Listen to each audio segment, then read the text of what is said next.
Welcome to George Mason University's Studio A. My name is Rick Davis, and today our guest is Megan Holley, a screenwriter whose most recent project is Sunshine Cleaning. Please welcome Megan Holley. Thanks for being here. Thanks for having me. That's great. A very traditional first question, but what sparked your interest in film? How did you get into this business?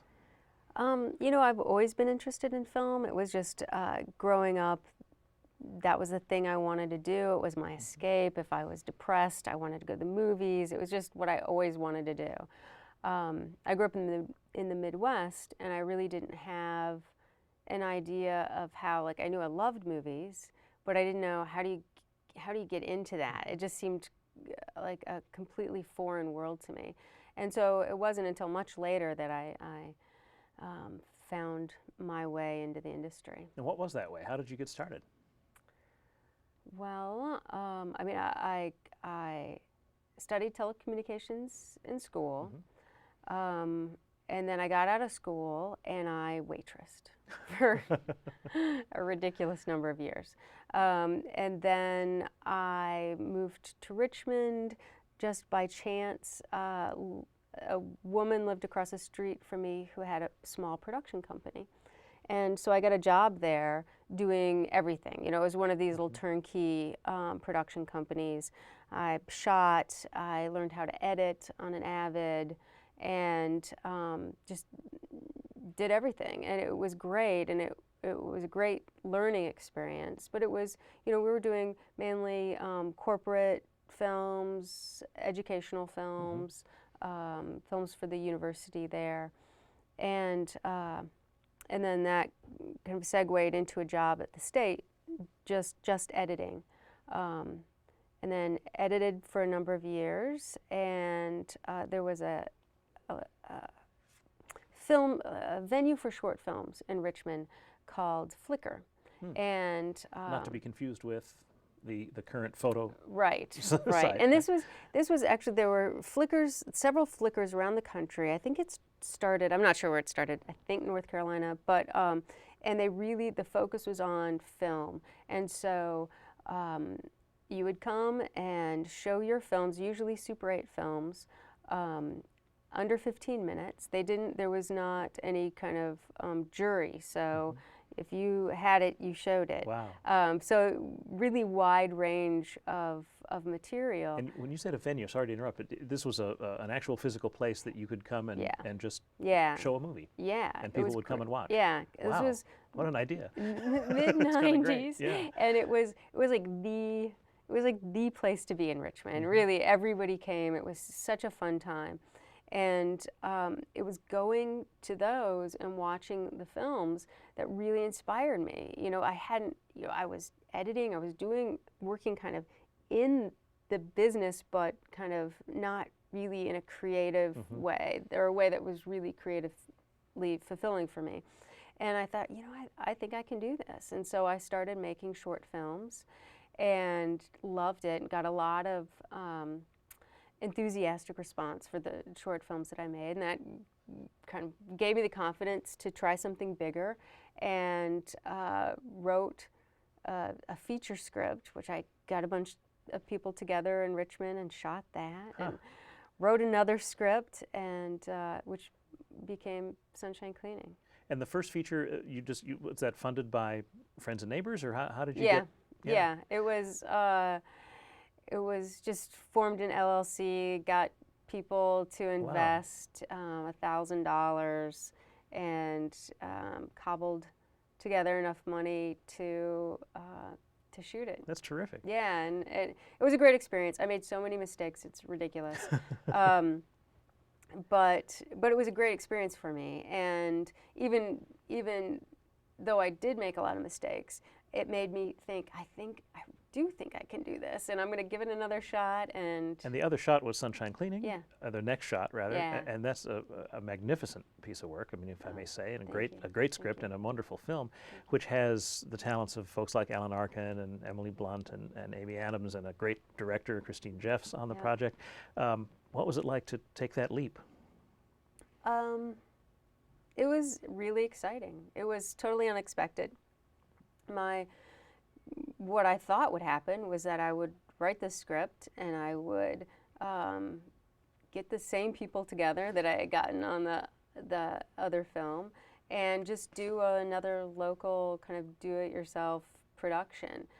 That was my intention going into it, and then once Glenn Williamson, who was one of the producers, the first producer who got on board, once he had interest and wanted to attach himself to the script, well, then it was kind of a whole new ball game, because then I had to make a choice. Do I go with having it made on a much grander scale, and my participation will be as a writer and limited to being a writer, or do I do another do-it-yourself production?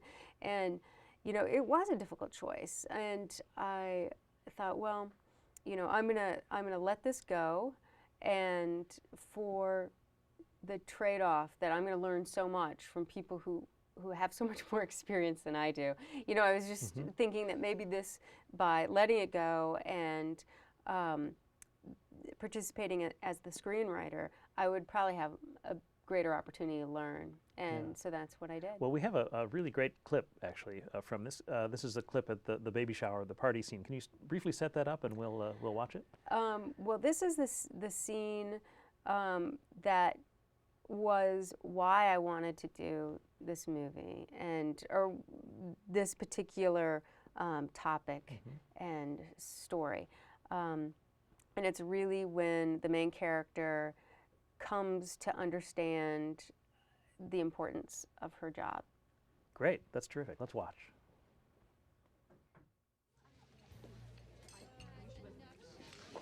So Rose, how are you doing? Are you still cleaning houses? No, that was just a temporary thing. Rose has gone into real estate. Really? Actually, I own my own business. Oh, what kind? Is it a real estate business? No, it's a biohazard removal and crime scene cleanup service. It's a real growth niche industry. It's highly competitive and technical. And what is that exactly? A biohazard removal, whatever. Well, a lot of times when people die, it can be kind of messy, So what we do is we go in and we clean up the mess and make sure that everything is clean and sanitary.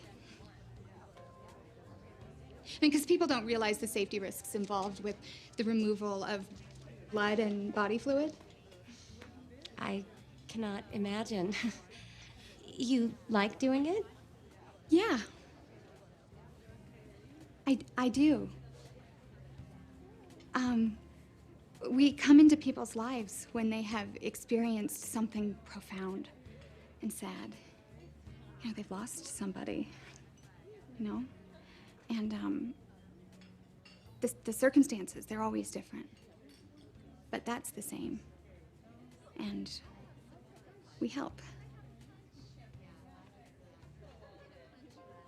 In some small way, we help. Well, there's a lot to say about that beautiful clip, but one thing I want to mention and maybe have you react to is the tonal shifts that I think are characteristic of the whole film, actually. There's so much going from some comedy to pathos to very serious subjects, on really changing on a dime there, which seems to be a feature of the movie. Was that intentional in the crafting of it? Yeah, I mean, I think it had a really tricky tone because the subject matter is dark, and there are issues that are brought up that have real emotional resonance, but then also lighter moments. And I mean, for me, I find life kind of this mix of tragedy and comedy and ridiculousness. And so I think just the way that I view life is going to be reflected in the way that I tell stories. Yeah, I mean, the film really has a worldview, if you will, or a point of view that's very clear. Well, the premise of the film, where did you discover that? Well, it was a classic NPR driveway moment where I was driving in my car. I heard a story about these two women who they were friends, and they started a crime scene cleaning business. And this was right when the first CSI was coming out. It was huge, huge smash hit, you know.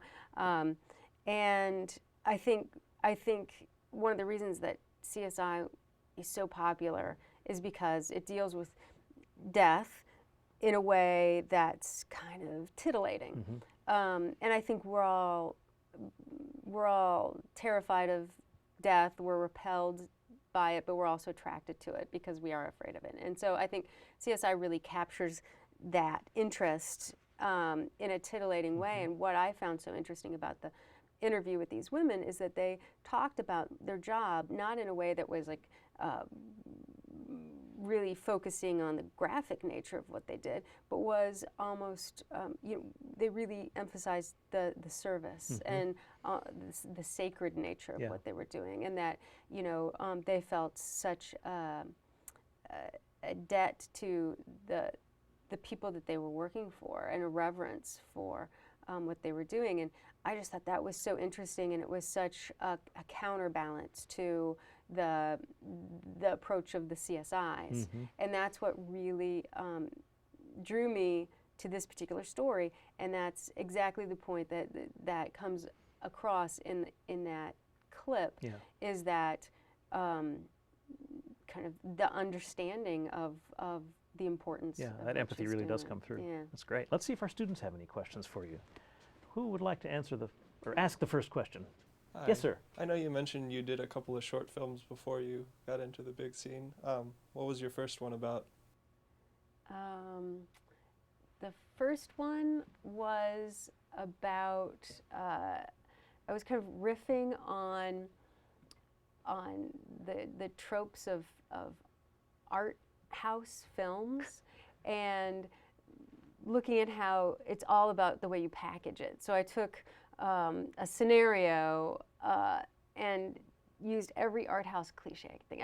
I had the actors do it all in French with subtitles, black and white. I had cutaways of like the faucet dripping, and like very dramatic cutaways. And it was about this mother and daughter at a bar. There was an accordion player walking through, and it was all very moody. But then on the bar, there's a TV, and you kind of zero in, and the exact scene plays out. This time on like a talk show. Who's the big crazy talk show guy? You know. Oh, there's so many. Not Maury Povich, but the Springer. Yeah. So the exact same dialogue, but now Springer-esque. And so it was just all about how, you know, you can take the exact same content and make it an art film or make it Jerry Springer. Well, that sounds great. I want to see that. Other questions? Yes, sir, over here. Hi, I'm Thang. Did you always want to be a screenwriter? No, I never really thought of myself as a writer, ever. I always loved going to movies, though. I loved the movies, and I wanted to be a part of that, and I wanted to make movies. And I figured, well, the first step is I've got to have something. I got to have a script. So I just started writing scripts so that I would have material to then go out and shoot. And then I just fell into being a screenwriter through incredible luck. That's terrific. Let's see. Anybody else over on this side? Yes. Hi, my name is Allison, and what advice would you give to future screenwriters? Just write a lot. Write a lot. Find a group of people that you respect. This is really important because a big part of being a professional screenwriter is taking notes. And that, like, it would be great if you could just do your writing in your room and send it out, and that would be the end of it. But that's not at all how it works. You have to take notes, and you have to then execute those notes. You have to not be defensive when you get notes, which is hard to do. But a big part of that is finding a group of people that you trust to give you feedback on your screenplays and being able to have that dialogue. Great. Yes, ma'am, over on this side. Hi, I'm Elise, and I was just wondering, out of all the actors you worked with, Alan Arkin, Amy Adams, and Emily Blunt on Sunshine Cleaning, which one was the most fun? Can you answer that? Yeah. They were all really fun. It's a great group. Yeah, they were all great. And gosh, I'm blanking on the Oscar's name, the actor who played Oscar, but he was a blast. He was the little kid, had this encyclopedic knowledge of inconsequential things, you know. I mean, but he was a ton of fun. He's going to grow up and be a professor. Yeah. I'm quite sure. And Emily Blunt was a card. She had a real crazy sense of humor. Great. Anybody else? Maybe over on this side. Anybody else have a question, or over here, anywhere? Yes, ma'am. Hi, I'm Erica. What was it like the first time you saw your name on the big screen? It was awesome. It was fantastic because, of course, I had a lot of friends in the audience, and they're like, "Yay!" So it was wonderful to see my name on the big screen. It was really exciting. That's good. I mean, I can imagine. I can only imagine. But that's terrific, and it's so nice to. It's so refreshing to hear somebody just admit, yes, it's pretty great. Yeah. You know. No false modesty. Right. We're going to, in a minute, play another clip from Sunshine Cleaning, which takes place a little bit later in the film, and is a different tonality from the one we showed. And if you wouldn't mind just setting that clip up for us. This is the clip with Right. in the ladies' restroom, where after the fire. If you want to explain what that. Okay, so there's a fire. The business that the sisters have built is now threatened, and so there's a kind of confrontation between the two sisters, and that really gets at the dynamic that we see over and over with them of the older Rose being a surrogate mother in a way, and kind of addressing that issue as well. And it was a really, really difficult scene to write. I wrote it. I probably have 100 different drafts of this one scene. Let's play it, and then we'll talk about that process and how you discovered it in the filming. Let's watch.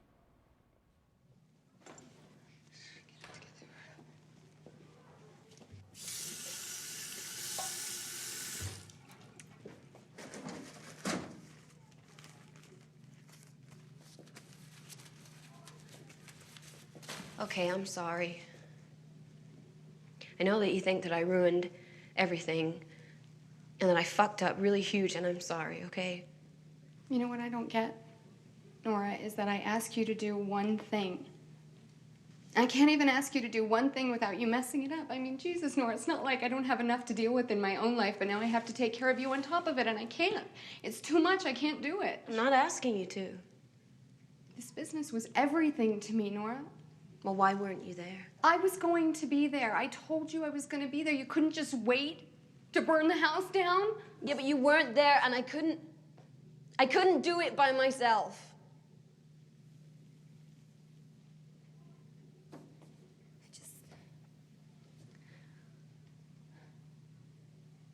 I should have been there, I know. But,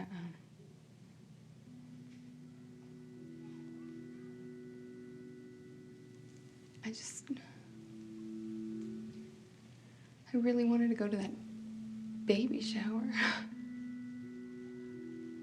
It's so stupid. I just didn't want those girls looking at me like I was just a maid. You're better than them, Rose.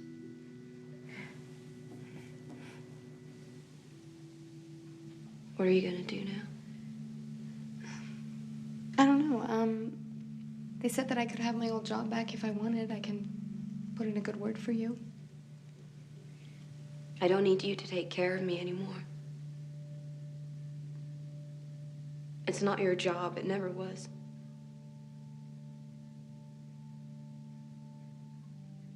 Somebody had to take care of you, Nora.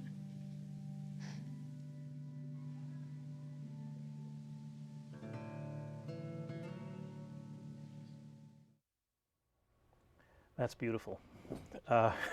Tell me about the writing process. Why was that scene challenging? You know, it was all about how much do we push the emotional aspect, and how much do we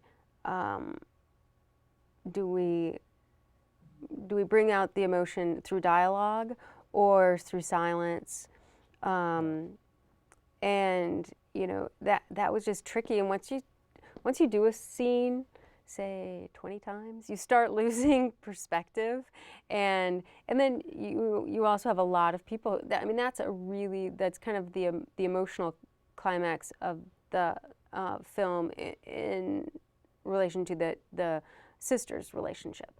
And so, you know, it's an important scene, and a lot of people have, you know, everybody kind of had their ideas on how it should play. And so as a screenwriter, you know, because we were rewriting the scene, you know, all through pre-production, and then even through pickups. Like, we went back and reshot the scene. And so you're trying to weigh what feels true to you, you know, what the director wants, what the producers want, what the actors I was going to ask, are did the comfortable actors with. have some input on Oh, on absolutely. the shape of it? Yeah. Because it feels, to me, it feels perfect. It feels perfectly balanced. There's a nice sort of reversal, sort of, you know, one character seems to be in charge, then another, then it sort of shifts back, and it just feels so organic. It doesn't feel like it was, you know, crafted at all. It feels very, very real. Right. I guess that's the result of a lot of good art being being made. Yeah, and actually, and that was a scene that we went back and redid on the pickups. And the initial shoot, the scene that we had gotten was a much angrier version, where there was which took over the scene, kind of the anger between the sisters over the house being burnt down took over the emphasis of the scene, where really, you know, we wanted it to be about more than just that, and that to be the entryway into kind of this kind of older emotional baggage that they have between them, not be the whole scene. Yeah, that's great. I mean, that scene tells a long story with shorter materials, which is really neat. You talked earlier when we were taking some questions from the audience about getting notes. Was this a moment where you got a lot of notes, and how did you take them? Yeah, it was an instance where I got a lot of notes from a lot of different sources. And, you know, it's always my initial response, which I've learned now to just hang on to, not say, you know, my initial response is, no, I like it the way it was. Initially, it was slighter than that. It was just a moment between them with very little dialogue at all. And, but then, you know, once I get over my initial defensiveness and not wanting to change, then I realized, oh, wow, this actually is a good idea. And I found that's the case pretty much all the time when I get notes. My initial, you know, response is, and then if I just sit with it, and I'll realize, wow, you know, turns out they do know what they're doing, and it will be better this way. Did you feel like you had control over your words? I mean, was it a process where your words were respected pretty much? Oh yeah, yeah. Because that's not always the case in the Hollywood. No, this situation. was a great experience. Yeah. It was a wonderful experience, and I think largely because it was an independent film. It wasn't, you know, if this had been picked up by one of the studios and financed by one of the studios, I probably would have been replaced as the writer. Even though it's an original script, they probably would have fired me, and because of just lack of experience, and put somebody, a known commodity on it. And so the fact that I got to be on it and involved and participating all the way through. Yeah, it's fantastic. You know, through the editing process was an incredible gift. One more question about the film, maybe one, and that is, and this, we don't really see this point in the clips that we showed, although they're well shot. But the film as a whole seems to be very visual. It has a marvelous visual style as well as the great verbal texture that you provided. Did you have a lot to do with the look of the film as well? You and Christine Jeffs together, or was that more her thing? Or I mean, she decides the visual look of the film. The script was initially written for the East Coast because that's where I live and that's what I felt familiar with. I'd never been to Albuquerque or New Mexico or that whole area of the United States. I'd never been, and so when they decided to locate it there, the production company sent me out so that I could get a feel of the town and the landscape, and then do a revision to the script based on that. But yeah, no, she definitely was really taken with the horizontal lines. Okay, I was wondering, that's why they moved is just to get that more expansive environment, or? And certainly they've got great film incentives out there. So right. I mean, it was a financial reason and an artistic reason. Great. What kind of projects do you have in the pipeline right now? I've got, I just finished a pilot for Showtime based on Sunshine Cleaning. Great. Yeah, so that was really it'll make fun. a great series. Yeah, we'll see. I mean, the odds are always stacked. Can we vote somewhere? Is there a? But that was a great experience because I'd never done anything for TV, and that was really fun. Taking those characters, but then switching things around and coming up with new storylines and what would happen in a whole season arc. That was really exciting. I don't know what will happen with that, and I've got a project that I'm working on now that I'm really excited about, but I can't really talk too much about. But right. But it's really exciting. I chased it for about a year and got it. Well, it sounds like you're launched into a realm where everything you write will be read, at least, and a good portion of it will be produced. Well, we'll see. Right? We'll see. Well, we're looking forward to seeing your next body of work. Well, thank you. Megan Holley, it's been a pleasure. Thank you so much for being on Studio A. Thanks for having me. This is Rick Davis. Thanks for watching.